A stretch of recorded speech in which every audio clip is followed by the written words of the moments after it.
You think you know who's on the other side of the screen. You think you're safe behind your phone, in your room, with your door locked and your curtains drawn. You think the worst thing that can happen when you're casually chatting online is maybe an awkward conversation or a cringe-worthy message you'll laugh about later. You're wrong. What you're about to read actually happened to real people, teenagers and young adults who were just going about their evenings, doing exactly what millions of Americans do every single night, completely unaware that someone else was watching, someone who knew exactly where they lived. These are not urban legends. These are not the kind of stories that get passed around campfires and grow more elaborate with each telling. These happened. And the terrifying part, they could have happened, could still happen, to anyone. So before you tap that icon on your phone tonight, before you send that photo, before you open that message from a stranger, read these stories first. You might want to lock your windows before you're done. The phone thief at my window. It started the way most things in a teenager's life start, completely by accident, with almost no sense of urgency at all. My name doesn't matter for this story.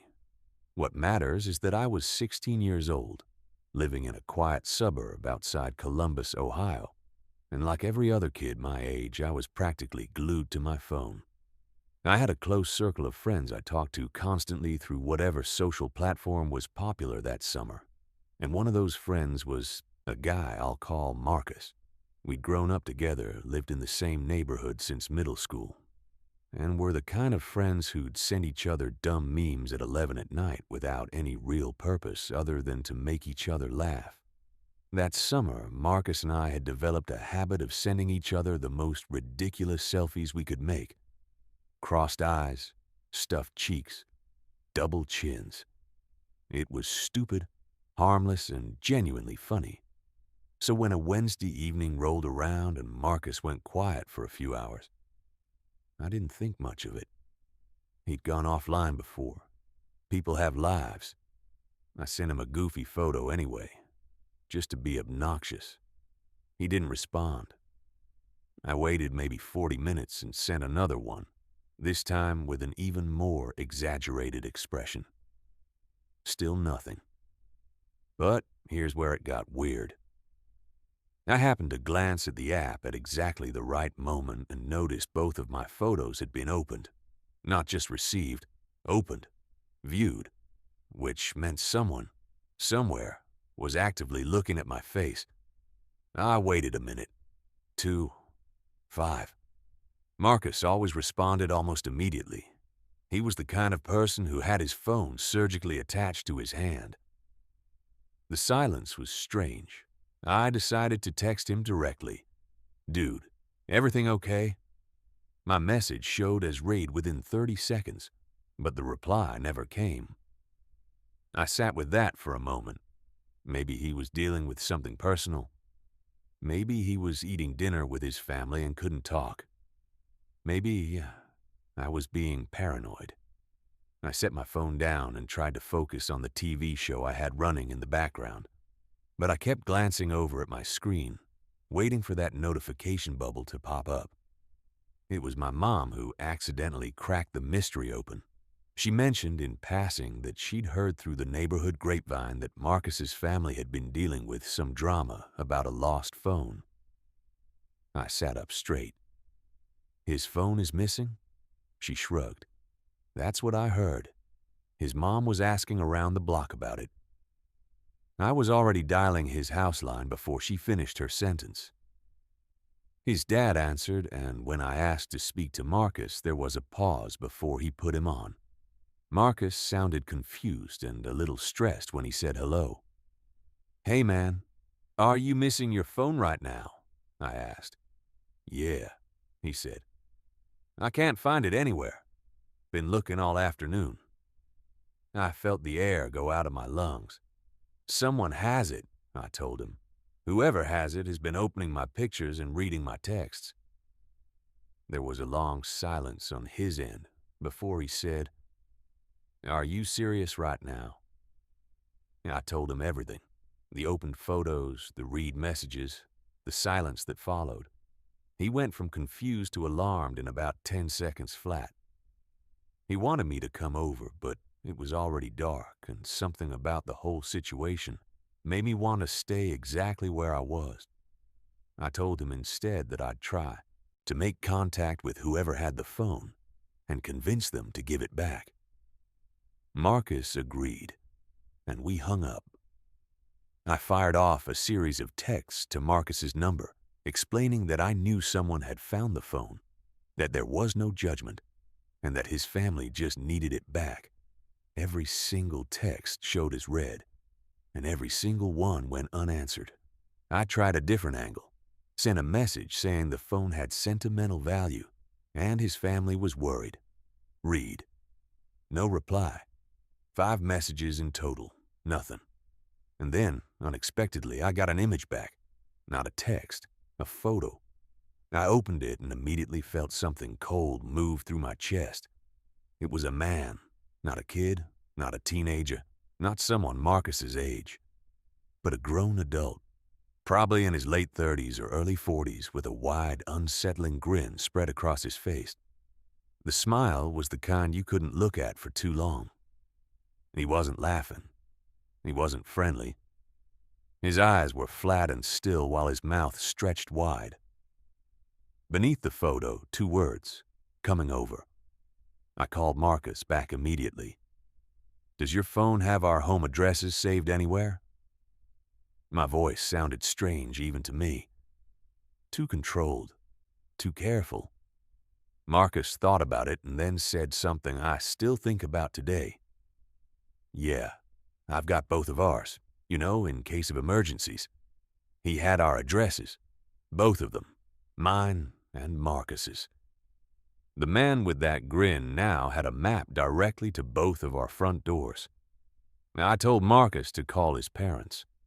I went downstairs and found my own parents, trying to explain the situation without sounding like I was overreacting, which was difficult because my hands were shaking. My dad listened with his arms folded and his expression getting tighter with every word. My mom immediately went to check that all the doors were locked. I went up to my room around 10. I told myself the man was almost certainly bluffing, that people send weird messages all the time, that nothing was going to happen. I checked my window lock. It was latched, and I lay down on top of my covers without changing clothes, just in case. I think some part of me knew. My body knew before my brain caught up, the way it always does when something is genuinely wrong. I fell asleep sometime after midnight. I don't know what time it was exactly when I woke up, but the first thing I noticed was the heat.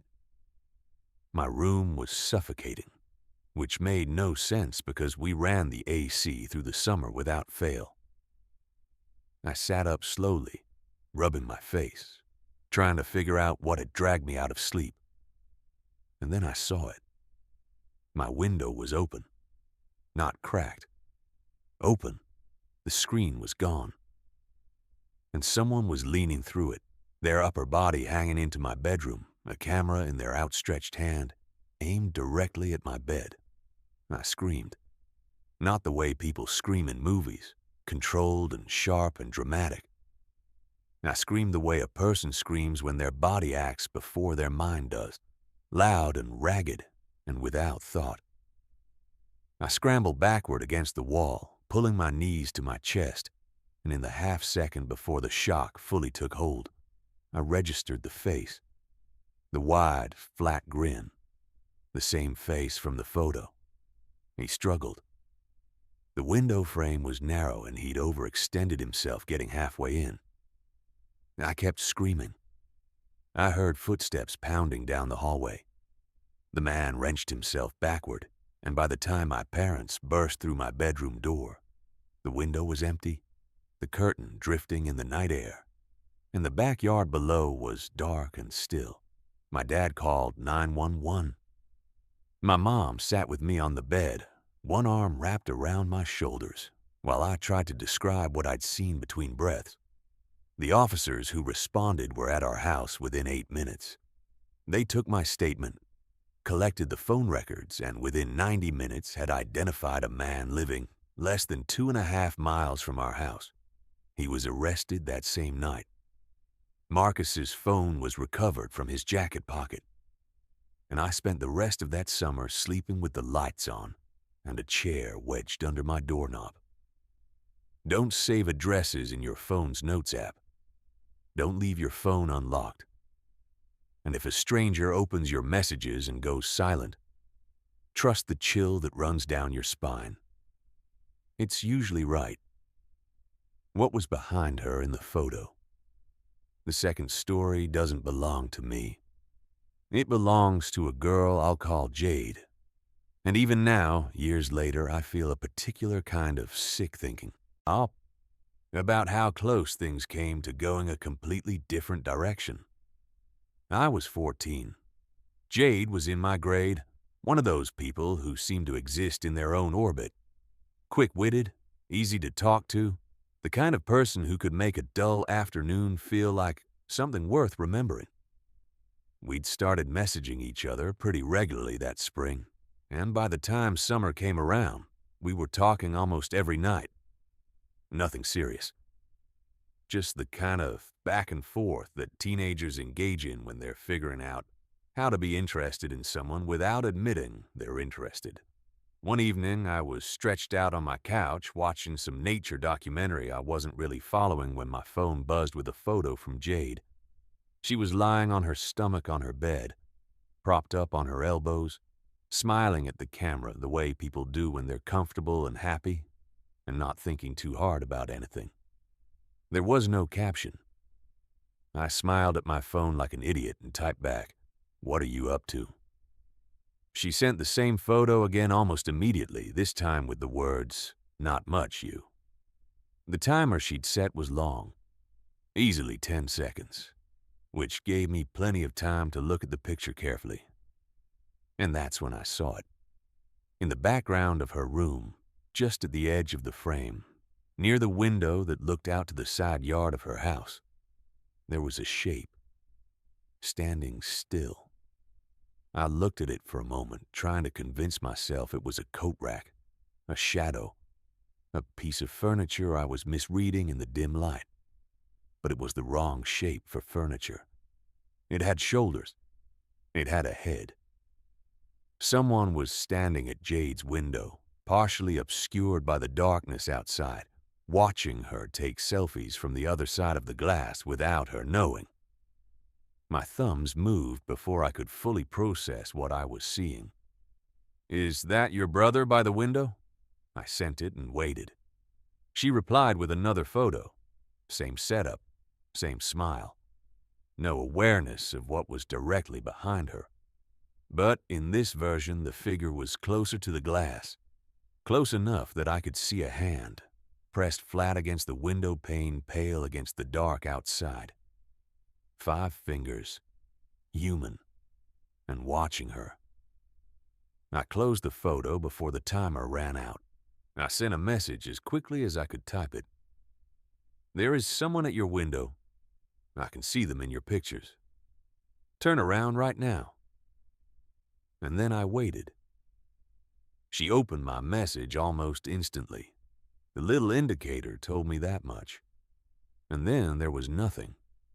No reply, no photo, no typing indicator, no acknowledgement. Just silence stretching out 1 minute, then 2, then 5. I texted her twice more. I tried calling, nothing. I sat up on the couch, my documentary still running, some narrator talking about migration patterns while I stared at my phone and tried to convince myself that she was fine. But the hand on the glass kept coming back to me. 5 fingers, pressed flat, watching. I didn't know Jade's home number. I'd never had reason to call it before. Why would I, when I had her cell? I thought about reaching out to a mutual friend to get her parents' contact information, but I didn't know how to explain the situation without sounding insane. I think I saw a person standing outside her bedroom window in a selfie she sent me, was not going to land well over a group chat at 11 in the evening.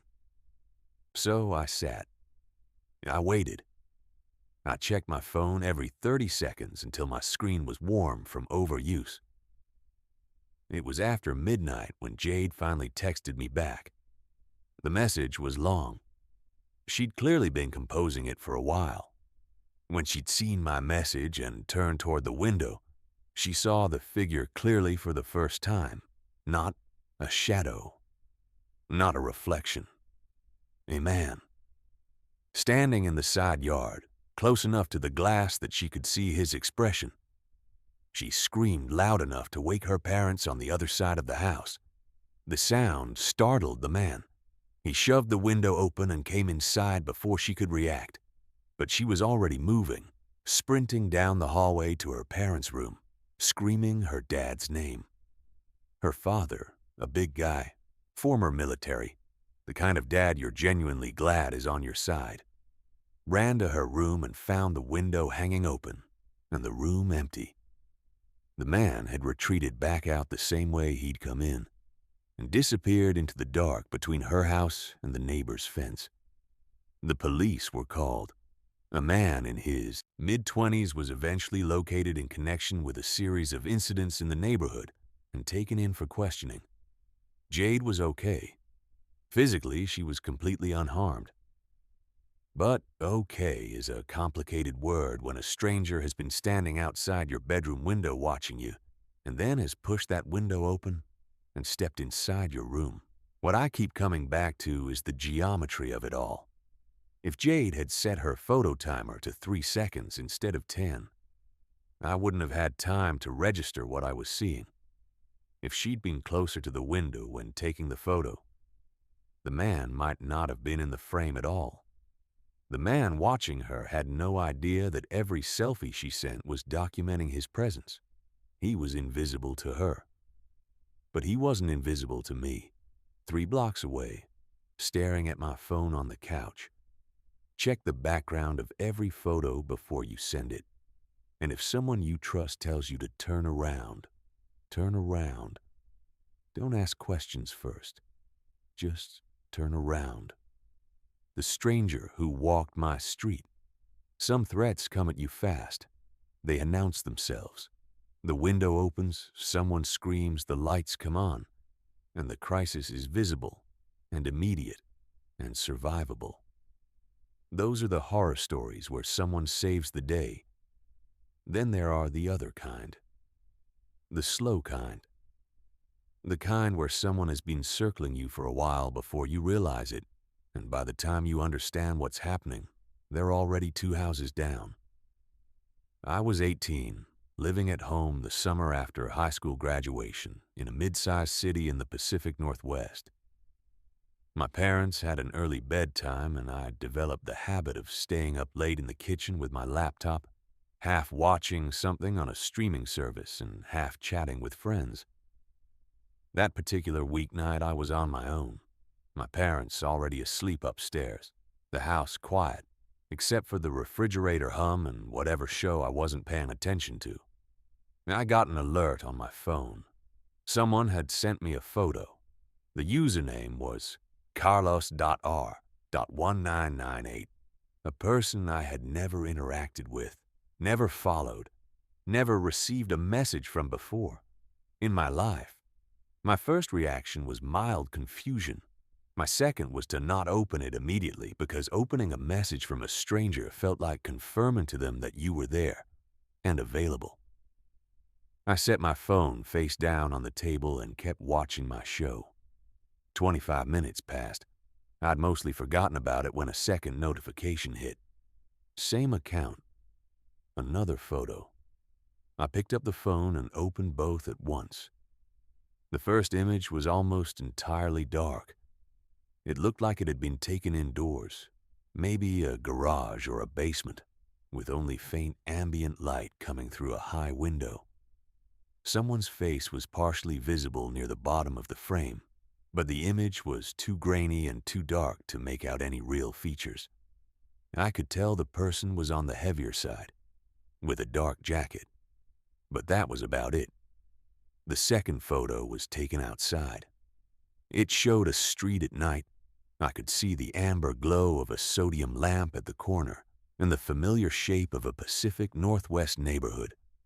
At 11-something p.m., all wet sidewalks and blue dark sky. In the middle of the frame, one arm was extended, pointing down the road, like a direction, like an arrow. I typed, "Who is this?" into the chat window. The message went through instantly read. No reply. I checked the account's profile. New account, barely any activity, following almost no one. Followed by almost no one. But the account was following me, had requested to follow me, and at some point, I had apparently approved it without looking closely, the way you do when notifications pile up and you just tap through them. Whoever this was, I had let them in. I texted 3 or 4 of my friends, the ones most likely to pull a stunt like this, and asked point blank if they were behind a throwaway account named Carlos. Each one denied it. A couple thought it was funny. None came clean. A few minutes later, my phone buzzed again. Photo number 3. I opened it with my stomach already tightening. It was my street. There was no question about it. I grew up on that street. I knew every lamppost and cracked section of sidewalk by memory. The photo was taken from about 2 blocks away, looking toward my end of the road, toward my house. I called my friend Derek, who lives 4 houses down from me. He was still up. I explained the situation in the least panicked voice I could manage, and he said he'd come over. Derek is a large human being. Played defensive line in high school. Still looks like he could. When he knocked on my back door 5 minutes later, I felt my shoulders drop about 3 inches from my ears. We sat in the kitchen together, my phone between us on the table, the show on my laptop still playing with the volume turned low. We didn't have to wait long. A 4th photo arrived. It was a photo of my house, taken from the front yard. You could see the porch light and the large oak tree my dad planted the year I was born, and the corner of the garage. And you could see that whoever took this photo was standing close enough to be on the lawn itself. We both moved at the same time. Derek went out the front. I went around the side to check the back. I pushed through the side gate and scanned the yard. Nothing moved. But as I was lifting my phone to text Derek that it was clear, a new photo arrived. It was a photo of my back door, the very door I'd just come through, taken from inside the back fence, from the exact angle of someone standing near the corner of the garage, looking toward the house, which meant while I was texting Derek, someone was standing 10 feet behind me in the dark. I yelled for Derek. He came around the corner fast. We both heard it at the same moment. Movement, someone scrambling near the far gate. We ran. But the alley was dark, and whoever it was simply vanished. No footsteps, no figure, no Carlos. Derek stayed with me until almost 2 in the morning. After he left, I locked every door and window and checked them twice. I went to bed and lay on my back in the dark, listening to every car that passed on the street outside. My phone lit up 3 more times before sunrise. 3 more photos, each a different window of my house. The last one was my bedroom window, taken from outside, looking in. The curtains were drawn. He couldn't have seen anything. But he knew which window was mine. I blocked the account the next morning. I got an automated response that said my report would be reviewed according to community guidelines. A week later, I was told the account had been removed for violating terms of service. No mention of law enforcement, no follow-up from anyone. I never found out who it was. Whoever it was knew my username, knew my neighborhood, knew my house, and found all of that somewhere on my public profile, in a bio, in a tagged post, in a photo with a street sign visible in the background. I had unknowingly given him the map, and I had never even known he was reading it. Your public profile is a document. Every photo you post with a recognizable location, every caption that mentions where you live, it all goes somewhere. And sometimes it goes to someone who is very patient and very quiet. The voice on the other side of the game. I want to preface this by saying that I was not a naive kid. I grew up in a household where my parents talked openly about internet safety. I knew the basic rules. Don't share your real name. Don't tell strangers where you live. Don't video chat with people you've never met in person. I thought I had a pretty solid handle on the lines you weren't supposed to cross.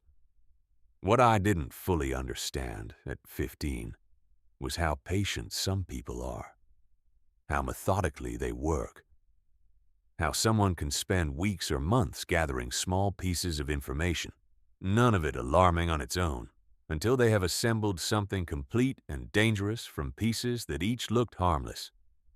I was into online gaming. Not competitively, just casually. The kind of thing where you spend a few hours on a weekend in a group lobby, playing with a loose rotation of regulars who you sort of know but have never met. One of those regulars, who I'll call RX_Damon, after his username, had been in my gaming circle for about 4 months. He was funny, quick with the trash talk, decent at the game. There was nothing about him that raised any flags for a long time. He seemed like just another gamer. But Damon had a habit I noticed only in retrospect. He asked questions, not intrusive questions. Nothing that would make you stop and think. They were the kind of questions that felt like normal conversation. What's the weather like where you are? It's brutal here. Are you on the East Coast or West? Trying to figure out the lag. You said you have a little sister, right? How old is she? You mentioned your school's football team last week. You go to public school or private? Each question on its own sounded like casual getting-to-know-you talk. Together, they were a dossier. About 3 months in, Damon switched platforms and found me there too. I didn't think much of it. We had mutual contacts in the gaming community. It wasn't hard to find someone if you knew their username. He followed me. I followed back. We kept chatting the way we always had. He started reacting to my posts, commenting occasionally, and the questions continued, always casual, always conversational, always feeling like the natural next thing to say. Then he started messaging me directly, not constantly. That would have been too obvious. Just occasionally. A funny clip from a game. A meme he thought I'd like. A "hey, you see this?" message that invited a reply. And I replied, because that's what you do. You don't ignore someone you've spent 4 months gaming with. The shift happened gradually. The messages got slightly more personal. He started referencing things I'd mentioned weeks or months ago. Things I'd half forgotten saying. Didn't you say your mom drives a blue SUV? Saw one like that today and thought of you. I remember reading that message and feeling something strange move through me. Something I couldn't quite name. Not quite alarm. More like dissonance. The feeling of something being slightly off-key without being able to identify which note. I mentioned it to my older brother, almost as an afterthought. He read the message thread and went quiet in a way that made my stomach tighten. How long has this been going on? He asked. I told him about 4 months. He asked what I'd told this person about where I lived, what school I went to, what my family was like. I started listing it, and as the list grew, I heard my own voice getting slower and quieter. Piece by piece, over 4 months of casual conversation, I had handed this person my general location, my school details, my family structure, my weekly routine, my neighborhood name, and my mother's vehicle. None of it felt like sensitive information when I said it. All of it, assembled together, was a detailed profile. My brother helped me check the account, Damon's profile. It was sparse. The account was about 5 months old. There were almost no personal photos. When my brother reverse searched the profile photo Damon had used, it came back as a stock image. A completely generic face pulled from a photo library and used as a profile picture for an account built to seem real enough not to trigger suspicion. We blocked the account immediately. My brother reported it in detail, including the message about our mother's car. I went through every other platform I used and combed through my follower lists looking for other accounts with the same telltale signs. Very new, sparse activity, unverifiable photos, follow requests from outside my circle. I found 2 more that felt wrong in the same way. Both were removed. We never found out who Damon actually was. But here's what I think about when this story comes up. The car.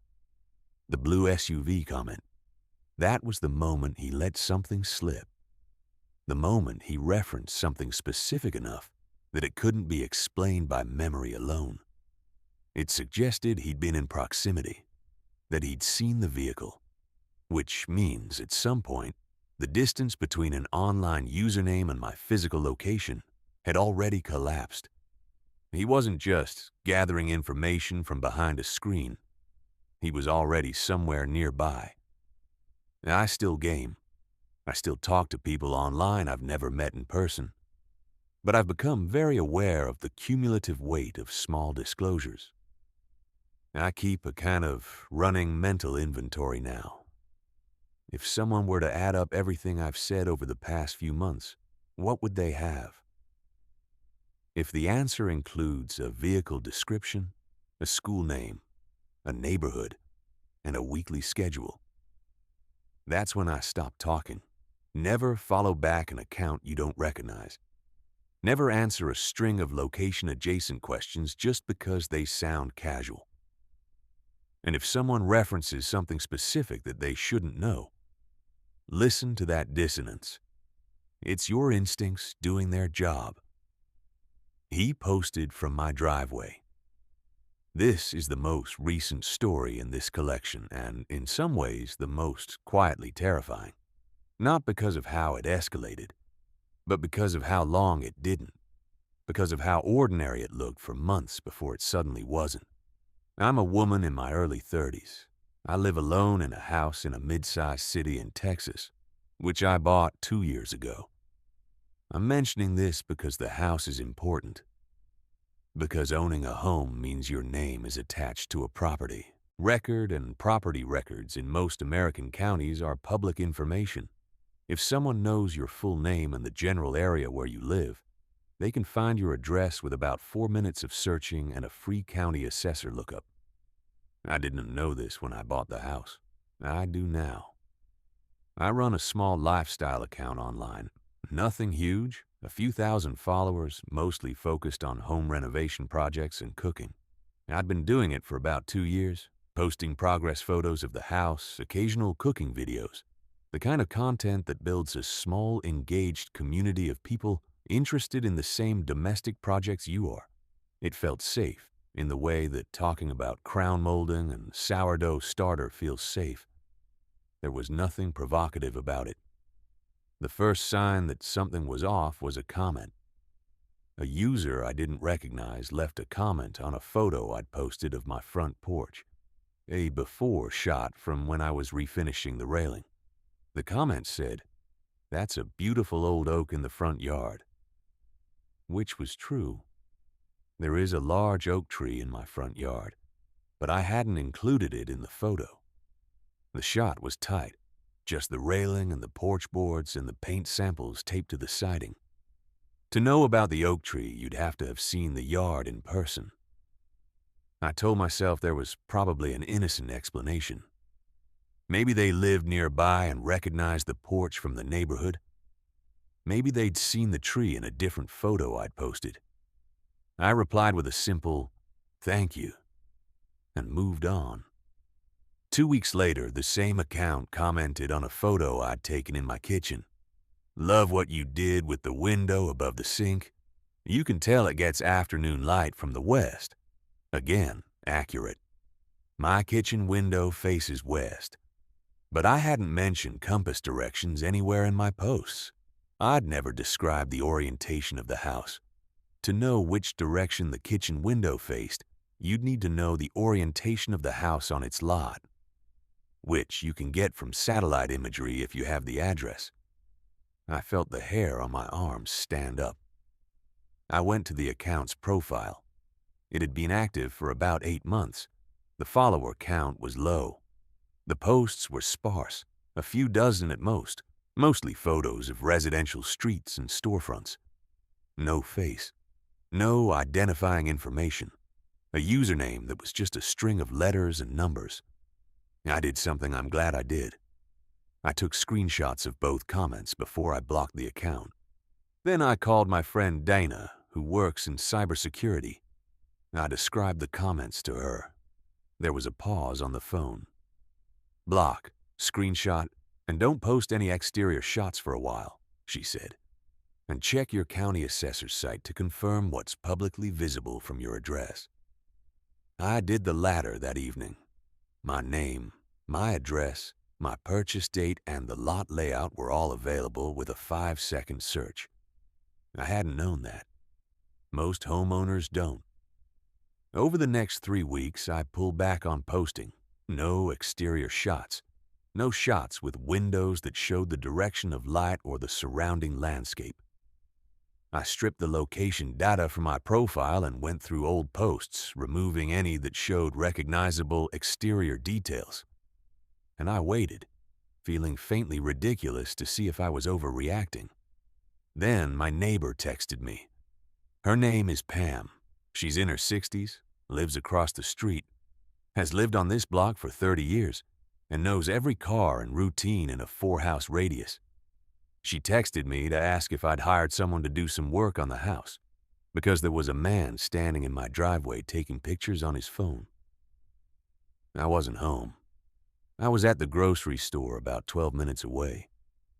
I texted back asking her to describe him.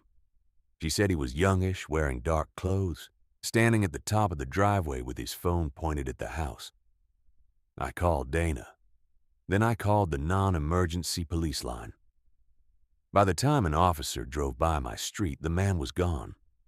But Pam had kept watching from her window and had taken a photo of him on her own phone. A distant, slightly blurry image of a person standing in my driveway, phone raised, clearly photographing my house. The officer took a copy of the image. There wasn't much they could do with it, but it was documented. Dana helped me check the account I'd blocked for any public activity before the block had gone through. The account had posted 3 images in the brief window before I blocked it. 2 were interior-style shots, reference photos someone might save if documenting a project.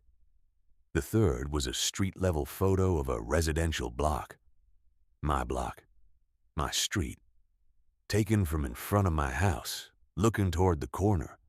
Posted on a Tuesday afternoon, approximately 3 weeks before Pam texted me about the man in the driveway. He had been there before. The visit Pam saw was not the first one. I put a security camera on the front of the house within 4 days. I installed a second one covering the driveway. I changed my account settings so that new followers had to be manually approved, and I went through my existing followers and removed anyone I couldn't verify. I stopped posting exterior shots entirely. The account never reappeared in any form I could identify. Pam has never seen the man again. The cameras have captured nothing unusual. Whatever this person's interest was, they either moved on or went quiet in a way I can't detect. I don't know which. Not knowing is its own particular weight to carry. Here's what I want every person running a home account to understand clearly. Your home is identifiable, not just by the address, by the tree in the front yard, by the direction the light falls through the kitchen window, by the style of the railing, by the color of the neighbor's fence visible in the background of a porch shot. Someone patient and motivated can assemble an address from those details alone, and county property records will confirm it for free in under a minute. Your home is the most private place in your life. Be deliberate about what you let people see of it. Be very deliberate about who you let follow along. And if a neighbor ever texts you to say there's a stranger taking pictures of your house, believe her. She's usually right. What these stories are really telling you. 3 stories, 3 different people, 3 different states, 3 different circumstances. And yet the pattern running through all of them is so consistent, it's difficult to dismiss as coincidence. In each case, the danger didn't arrive through some sophisticated cyber attack or complex technical breach. There were no hacked passwords, no compromised servers, no elaborate digital scheme. The vulnerability was simpler than that, and because it was simpler, it was far more difficult to see coming. In each case, ordinary behavior created the opening. A phone left unguarded, a selfie taken without checking the background, a public profile with just enough location data to narrow down an address. Everyday digital habits, so common they barely register as choices at all, that handed a stranger precisely the information they needed to close the distance between a screen and a front door. We have a way of thinking about online danger that treats it like a separate category from real-world danger, as though the threat lives inside the phone and can only harm you through the screen. But that's not how it works. The phone is a bridge, and some people are very willing to walk across it. What can you actually do? There are practical steps. Turn off location services on your photos. Audit who can see your posts. Don't save sensitive information in your phone without any protection.